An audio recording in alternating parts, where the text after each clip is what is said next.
Fangasitra ireo mpanjifa vaovao sy ireo mpanjifa efatra amin'izay no nahatonga ny Canal Plus nanao ny lalao-goavana izay notanterahana ny faharoa amby roapolo ka hatramin'ny firaika amby telopolo ny volana desambra lasa teo. Androany ary tetsy amin'ny AFT Andavamamba no tanterahana kosa ny fisarihana ka amin'ny totaly 3 ireo tsara vintana nahazo loka tao anatin'izany. Maheriny 2 arivo ireo mpanjifa vaovao nanao fisoratana anarana voalohany teo anivon'ny Canal Plus tamin'ny volana desambra lasa teo. Tsara tokoa ny vokatra ho an'ny Canal Plus nandritra ny volana desambra lasa teo raha ny fanamarina Andriamatoa Stéphane Bracelet taleny varitra eo anivony ity orinasa ity.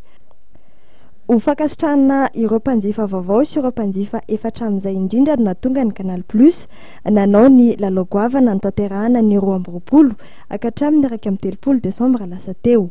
Androany tetsy amin'ny AFT Andavamamba moa notanterahana ny fisarihana ka mitotaly 3 amby 70 ireo tsara vitana nanazo loka tamin'izany.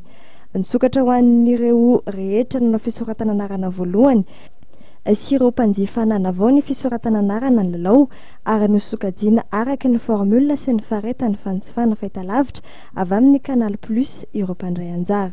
Sokajy voalohany mikasika ny abonnement rehetrarehetra découverte sy évasion. Ny faharetany ray volana ka hatramin'ny herintaona dia ny privilège ray volana dia ny sokajy faharoandrana ireo le mpanjifa vaovao niditra ao anatin'ny évasion manomboka amin'ny 3 volana sy ny prestige ary ny excellence ary ny sokajy fahatelo moa zany dia ireo zay rehetrarehetra niverina ny souris abonné mialatsiny amin'ilay teny baiko. Loka maro toy ny écran plat 32 pouces home cinéma, caméra, iPod ary tablette moa no natolotra ho an'ireo tsara vitana.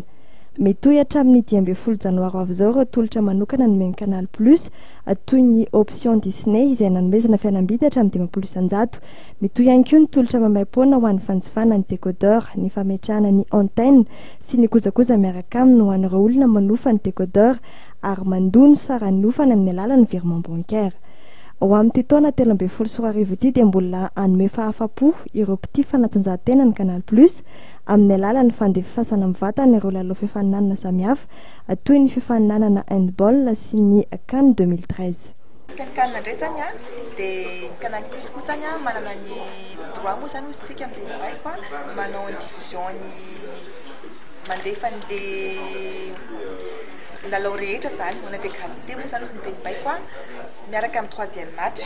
Ny tombony hoe tangalana ny mpanjifa Canal Plus dia ny ina moa izy teo ny HD mialatsiny amin'ny teny baiko koa afa zany ny teknôlôjia miaraka amin'ny fahitalavitra eto Canal Plus dia eo koa ny fandaharana iarahana amin'ny mpiara-miombonantoka sy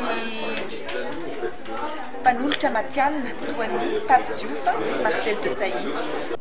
Maro tolotra samihafa andalam-pamolavolana eo anivon'ny Canal Plus entiny hanomezana fahafa-po sy hanakakezana hatrany ny mpanjifa ho amin'ny taona 13 sy 4 arivo ity.